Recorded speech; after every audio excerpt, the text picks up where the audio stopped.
Shay.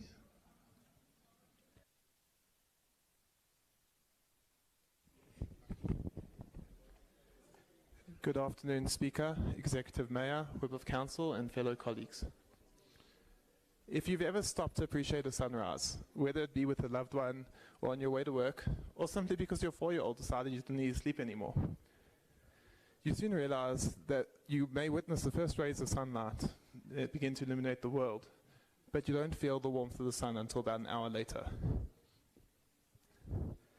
In November 2021, we witnessed the most beautiful sunrise over the city. But while that sun has slowly risen in the sky and begun to bathe the residents of Johannesburg in its brilliant light, we haven't felt the warmth yet, until today. Today we give meaning to the new dawn of Johannesburg, a new dawn that is more than just talk, a new dawn of solutions, a new dawn of service delivery, a new dawn of change for the betterment of Johannesburg. Today, the residents of Johannesburg begin to feel the warmth of this administration. This budget paints a picture of the resident of Alexandra Township waking up in the morning, having a hot shower because their electricity and water supply is reliable due to the city budgeted allocations of 20.5 billion and 13.9 billion to City Power and Joburg Water respectively. After breakfast, our resident catches the Ray via bus to work thanks to the city's investment of 2.4 billion in transport. Our resident is one of the growing number of the employed in our great city because of the investment in 14,500 SMMEs that this administration has made. And those SMEs have a reliable supply of services, and their assets and investments are safe due to the investment of 6 billion rand in public safety. After work, our residents can take their kids to the park and know that they'll be safe because of one of the 150 park rangers employed by the city. At the end of the day, our residents sleep soundly, knowing that should a fire occur, the city has the necessary fire trucks to service that will to respond. Residents elsewhere in the city can look forward to smooth driving on one of the 122 kilometers of roads resurfaced by the city, or take an evening job without tripping due to the additional 1,000 public lights in the city. We all see this vision. And then by the service delivery orientated multi-party coalition's own admission, it's going to take time to get there. But as the saying goes, the journey of 1,000 miles begins with one step. And this budget is clearly a massive step in that right direction.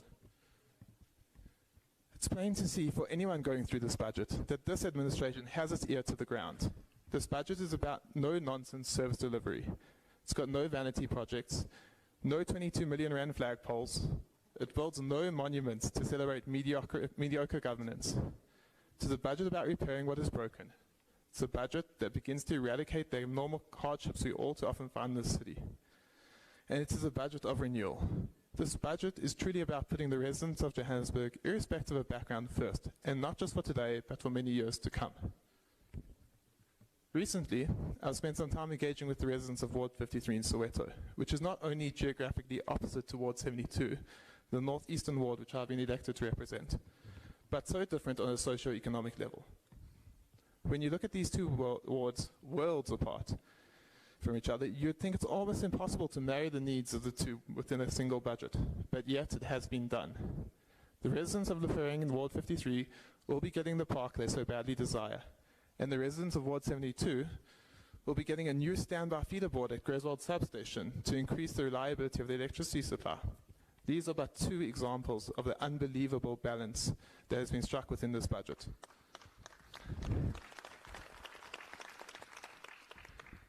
In the DA, we pride ourselves on our well-researched policies based on international best practice. We then draw upon those policies to formulate our offer to the electorate.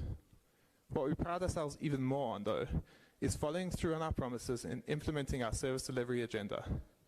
This budget is undoubtedly the first step into filling our DA 2021 local government election manifesto. The road is long, but at the end of it, we get things done.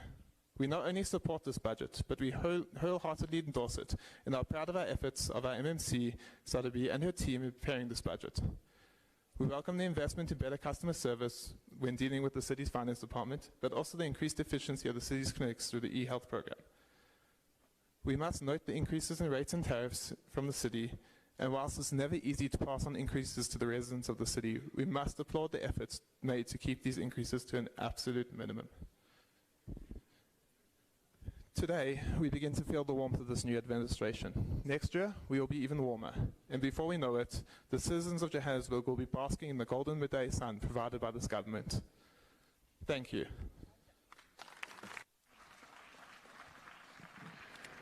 Thank you, Councillor.